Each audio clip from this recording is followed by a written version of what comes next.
प्रभु यीशु मसीह के नाम में आप सबको सलाम।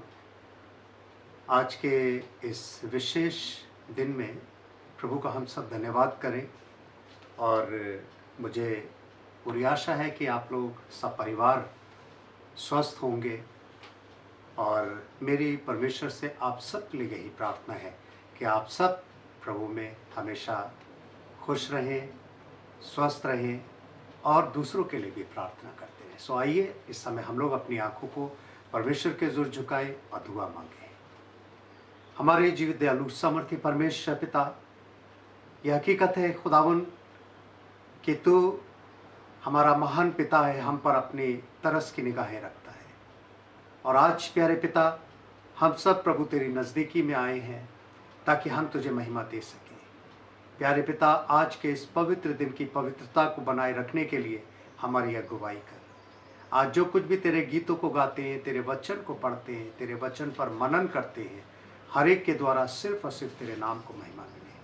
प्यारे पिता, हम दुआ करते हैं जो कि उन लोगों के लिए जो आज के इस नए दिन को नहीं देख सके, प्रभु उनकी रूहों को कबूल करना, उनके घरों में शांति का हाथ रखना। प्यारे पिता, हम अपने आप को और समस्त लोगों को जो कि इस वचन को सुन रहे हैं, इस आराधना में शामिल हैं, तेरे हाथों में सौंप देते हैं। तेरे पवित्र नाम में होकर मांगते हैं, आमीन। सो आइए इस समय हम परमेश्वर की हम्द सिताइश में हम लोग एक गीत गाएंगे और वो गीत के बोल हैं, वंदे प्रभु वंदे मसीह, शत शत वंदना वंदे प्रभु।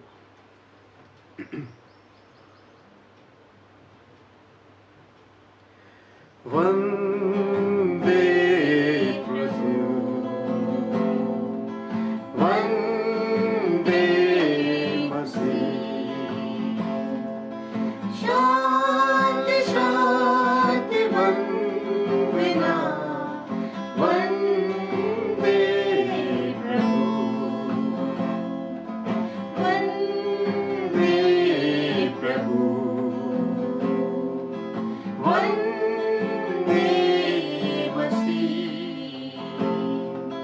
शांति शांति वंदना वंदे प्रभु। इस शुभ दिन हम अपने को चरणों में तेरे लाते हैं। इस शुभ दिन हम अपने को चरणों में तेरे लाते हैं। इस शुभ घड़ी दोहराते हैं तेरे मधुर वचन को। वंदे प्रभु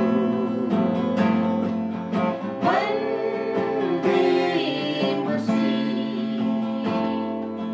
शांति शांति वंदना वंदे प्रभु। अर्पण करते हैं इस जीवन को वचनामृत दे शरणागत को। अर्पण करते हैं इस जीवन को वचनामृत दे शरणागत को। अपने में कर ले पूर्ण प्रभु, धन्य मसीह धन्य प्रभु। वंदे प्रभु वंदे मसीह, शांति शांति वंदना वंदे प्रभु वंदे प्रभु।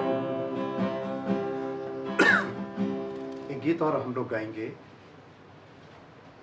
गीत के बोल कुछ इस तरह से, तुझको हम भजेंगे केवल तू महान, महिमा को तेरी ना समझे इंसान।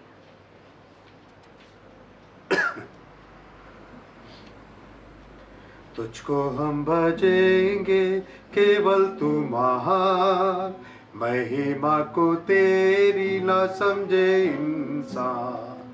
तुझको हम भजेंगे केवल तू महान, महिमा को तेरी न समझे इंसान। केवल तू पवित्र, तेरे द्वारा था, तूने प्रेम दिखाया क्रूस पर देख के प्राण। तुझको हम भजेंगे केवल तू महान, महिमा को तेरी न समझे इंसान।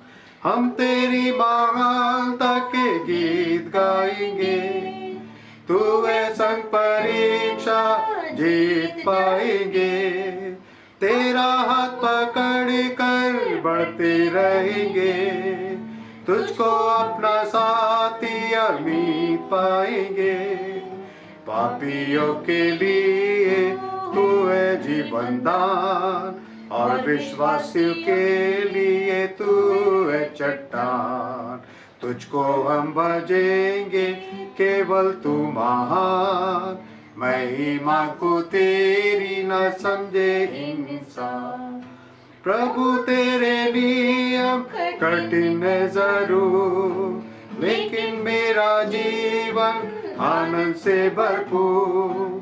तेरा आनंद हमको मिलेगा जरूर, बुरी चालों से भी जुम रहे दूर। हम तेरे नियम में रहे जो अनजान, व्यर्थ रहेगा तेरा बलिदान। तुझको हम भजेंगे केवल तू महान, महिमा को तेरी न समझे इंसान। सो आइए इस समय हम लोग परमेश्वर के वचन में से पढ़ेंगे। और परमेश्वर के वचन में से पढ़ने के लिए हम लोग देखें सपन्या उसका पहला अध्याय और उसकी 2 आयत से लेकर और 9वीं आयत तक। यहाँ इस प्रकार से लिखा है, मैं धरती के ऊपर से सबका अंत कर दूंगा। यहोवा की यही वाणी है, मैं मनुष्य और पशु दोनों का अंत कर दूंगा। मैं आकाश के पक्षियों और समुद्र की मछलियों का और दुष्टों समेत उनकी रखी हुई ठोकरों के कारण का भी अंत कर दूंगा। मैं मनुष्य जाति को भी धरती पर से नष्ट कर डालूंगा। यहोवा की यही वाणी, मैं यहूदा पर और यरूशलेम के सब रहने वालों पर हाथ उठाऊंगा और उस स्थान में बाल के बच्चों को और याजकों समेत देवताओं के पुजारियों के नाम को नष्ट कर दूंगा। जो लोग अपने अपने घर की छत पर आकाश के गण को दंडवत करते हैं, और जो लोग दंडवत करते हुए यहोवा की सेवा करने की शपथ खाते और अपने मोलेक की भी शपथ खाते हैं, और जो यहोवा के पीछे चलने से लौट गए हैं, और जिन्होंने ना तो यहोवा को ढूंढा और ना उसकी खोज में रहे, उनका भी मैं सत्यानाश कर डालूंगा। परमेश्वर यहोवा के सामने शांत हो, क्योंकि यहोवा का दिन निकट है। यहोवा के यज्ञ सिद्धि किया हुआ है और अपने पाहुनों को पवित्र किया है। यहोवा के यज्ञ के दिन मैं हाकिमों और राजकुमारों को और जितने प्रदेश के वस्त्र पहना करते हैं उनको भी दंड दूंगा। इस दिन मैं उन सबों को दंड दूंगा जो ड्योढ़ी को लांघते और अपने स्वामी के घर को उपद्रव और छल से भर देते हैं। एक स्थान से और मैं पढ़ूंगा, यहाँ पर इस तरह से लिखा हुआ है। नए नियम में हम लोग देखें रोमियो उसका 13वां अध्याय और उसकी उसकी अगर हम 7वीं आयत को देखें, 14वीं आयत को देखें, तो यहाँ पर कुछ इस तरह से लिखा है। रोमन चैप्टर 13 वर्स 14 हम देखें, यहाँ लिखा है, वरन प्रभु यीशु मसीह की को पहन लो और शरीर की अभिलाषाओं को पूरा करने का उपाय ना करो। परमेश्वर अपने वचन के पढ़े और सुने जाने पर बड़ी आशीष दे। आमीन। इस समय हम लोग ये देखें कि किस तरह से प्रभु के वचन में हमें पढ़ने को मिलता है कि सपन्या, जो कि प्रभु यीशु मसीह का, परमेश्वर यहोवा का एक दास है, उसका नबी है, प्रॉफिट है उसका, और परमेश्वर ने अपने प्रॉफिट्स को जब जब समय पड़ा इंसानों के बीच में, मनुष्यों के बीच में भेजा, ताकि वो मनुष्यों को परमेश्वर का संदेश सुना सके। और वचन में अगर हम देखें तो वचन में साफ तौर से परमेश्वर का एक कोप हमें दिखाई देता है। परमेश्वर जो कि इंसान जाति से नाराज हो चुका है और अपनी नाराजगी के कारण वो इंसान को नाश करने के लिए सपन्या के जरिए लोगों तक ये मैसेज पहुंचा रहा है, क्योंकि वो काम जो कि इंसान करता था और करता है, परमेश्वर उन कामों को कभी भी पसंद नहीं करता। आज का समय जो हम देखें, आज के समय में इंसान उन तमाम कामों को, उन तमाम बुराइयों को अपने जीवन में लेकर, अपने जीवन में ओढ़कर, अपने जीवन में पहनकर, उन कामों में इंसान इतना व्यस्त हो चुका है। उसने, अगर हम ये कहें कि इंसान ने अपने आप को गुनाहों में पूरी तरह से डाल दिया है, तो ये कहना गलत नहीं होगा, क्योंकि यहाँ पर वचन में अगर ओल्ड टेस्टमेंट में सपन्या के जरिए जो पहले अध्याय में परमेश्वर ने अपने एक आदेश को लोगों तक पहुंचाया है, और परमेश्वर जो है वो किसी भी तरह से बुत परस्ती को पसंद नहीं करता। परमेश्वर किसी भी तरह से इंसान के जरिए उन कामों को होता हुआ नहीं देख सकता जो कि परमेश्वर की नजर में घिनौने हैं। क्योंकि वचन में अगर हम देखें तो वचन में ओल्ड टेस्टमेंट में हमें जेनेसिस की किताब से लेकर और रेवलेशन तक, न्यू टेस्टमेंट तक हमें यही मिलता है कि परमेश्वर केवल और केवल अपनी परस्तिश चाहता है। केवल ये चाहता है क्योंकि परमेश्वर ने इंसान को स्वयं अपने हाथों से बनाया, अपनी रचना करके बनाया, इंसान के ऊपर रहम किया, इंसान को इस योग्य समझा कि वो परमेश्वर की नज़दीकी में रह के परमेश्वर की आशीषों को पा सके, परमेश्वर के बताए नियमों में रहकर अपने जीवन को बसर कर सके। लेकिन हमेशा से इंसान ने परमेश्वर के नियमों का उल्लंघन किया, और इसीलिए नए नियम में अगर हम देखें तो नए नियम में भी कुछ इसी तरह से हमें पढ़ने को मिलता है। नए नियम की इस आयत में हम देखें, और सपन्या 2 अध्याय और उसकी पुराने नियम में सपन्या 2 अध्याय उसकी 3री आयत में लिखा है, हे पृथ्वी के सब नम्र लोगों, हे यहोवा के नियम के मानने वालों, उसको ढूंढते रहो, धर्म को ढूंढो, नम्रता को ढूंढो, संभव है तुम यहोवा के क्रोध के दिन में शरण पाओ। यानी परमेश्वर नाराज है। परमेश्वर की नाराजगी साफ वचनों में दिखाई दे रही है, लेकिन साथ ही साथ वो लोग जो कि धार्मिक स्वभाव के हैं, वो लोग जो कि परमेश्वर की नज़दीकी में बने रहते हैं, उनके ऊपर दया दृष्टि बनाए रखने का परमेश्वर ने एक बार फिर से अपने नबी के जरिए इंसानों तक एक मैसेज पहुंचाया है। और वो यही मैसेज कि परमेश्वर के उस कोप के दिनों में तुम प्रवेश करने पाओगे। परमेश्वर के उस स्थान में प्रवेश करने पाओगे जहाँ के लिए परमेश्वर ने तुमको चुना है। क्योंकि एक बार परमेश्वर ने प्रॉमिस किया था इंसान से कि मैं तुम्हें उस प्रॉमिस लैंड में पहुँचाऊँगा, उस जगह में जहाँ की मधु और दूध की नदियाँ बहती हैं। और वहाँ पर तो कम लोग ही पहुँच पाए, मात्र पुराने लोगों में से 2 लोग पहुँच पाए। लेकिन एक बार फिर से परमेश्वर ने ये वायदा किया, एक अहद बांधा इंसान के साथ, और उस अहद का या उस वाचा का जो है एक चिन्ह परमेश्वर ने अपने लोगों को दिया। और वो चिन्ह था कि पानी से परमेश्वर कभी हलाक इंसान को नहीं करेगा। और वो वाचा का चिन्ह जो परमेश्वर ने आकाश में दिखाया, एक धनुष के रूप में दिखाया। लेकिन यहाँ पर अब देखिए, दूसरा कुरिन्थियों और उसके 5वें अध्याय की उसकी 6ठी आयत को हम देखें, 5वें अध्याय की 16वीं आयत को देखें तो यहाँ लिखा है, अतः अब से हम किसी को शरीर के अनुसार ना समझेंगे, यद्यपि हमने मसीह को भी शरीर के अनुसार जाना था, तो भी अब से उसको ऐसा नहीं जानेंगे।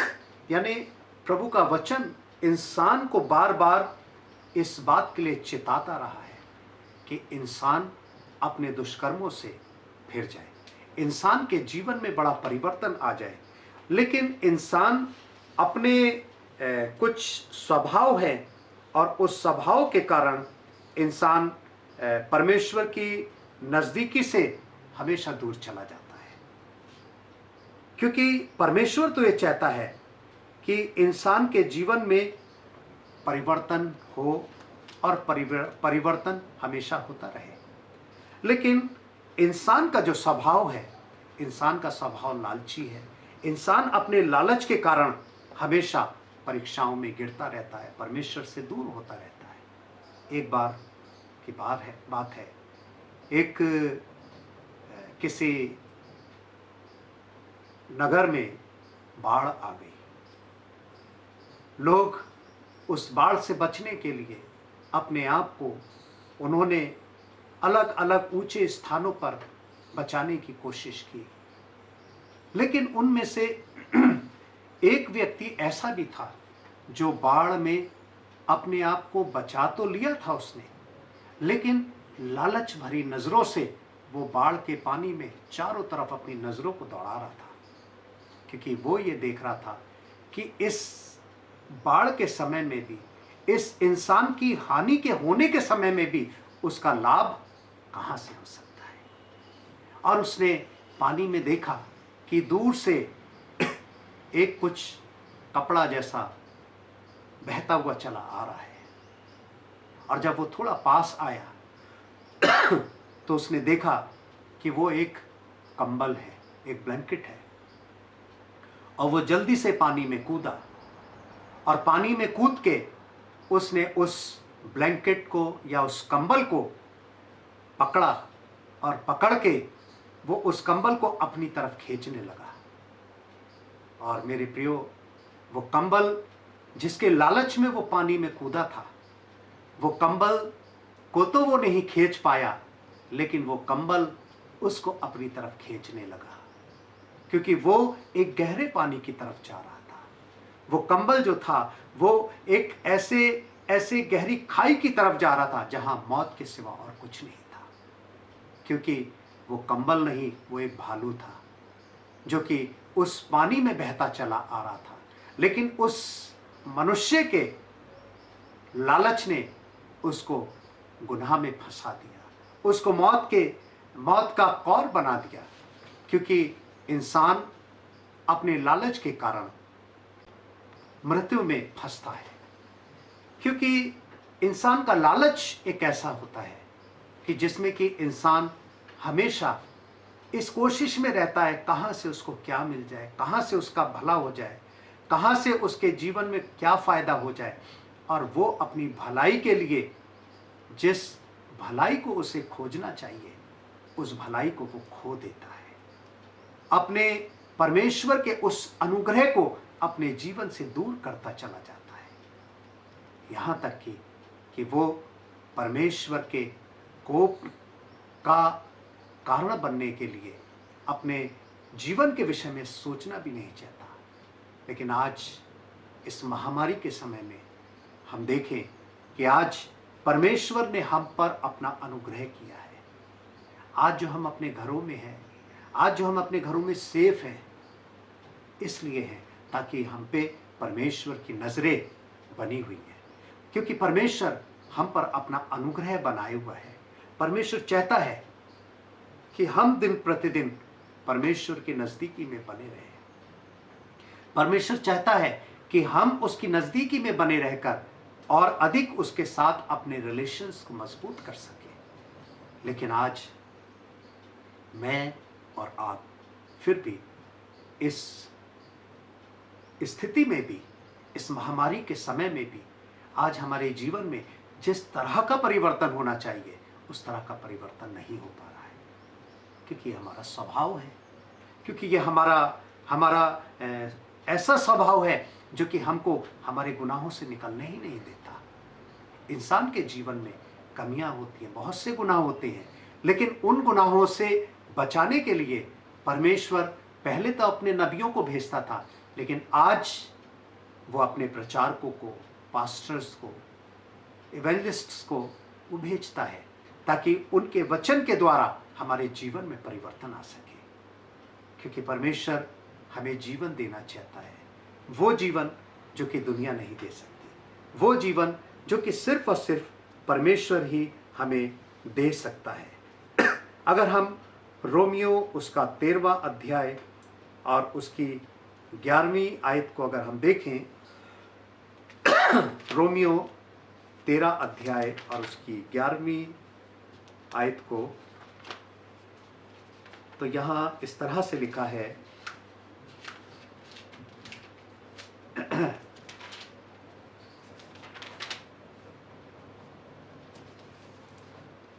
यहां लिखा है,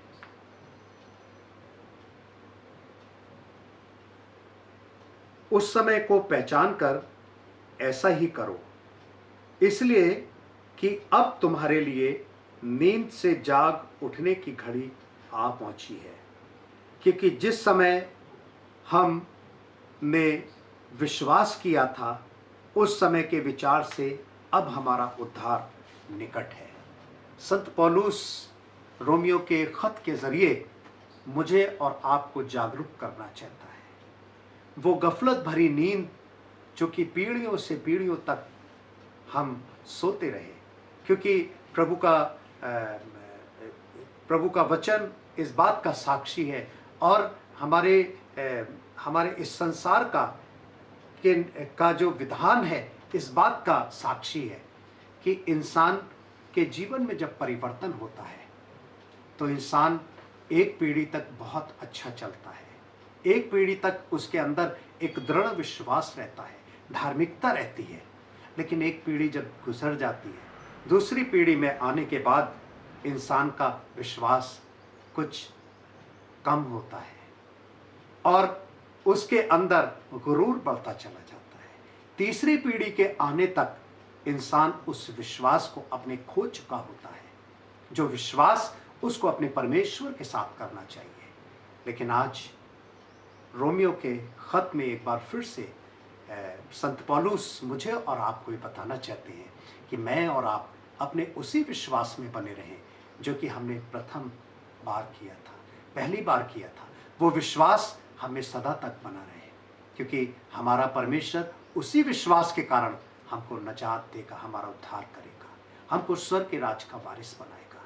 आज मैं और आप अपने जीवन को उस गफलत भरी जिंदगी से निकाल कर, उस नींद से जाग कर हम अपने जीवन को जागरूक करें, क्योंकि यही जागरूकता हमको हमारे परमेश्वर के राज का वारिस बना सकती है।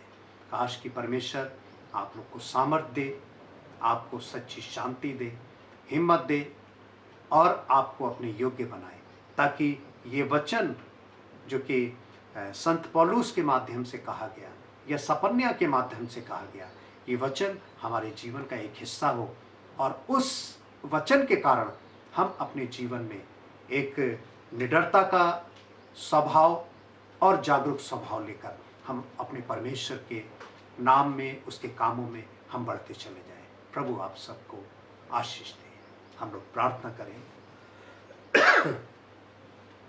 दयालु सामर्थी परमेश्वर पिता, आज का ये समय प्रभु तेरी तरफ से हमारे जीवन में दिया गया ताकि हम तुझे महिमा दे सके।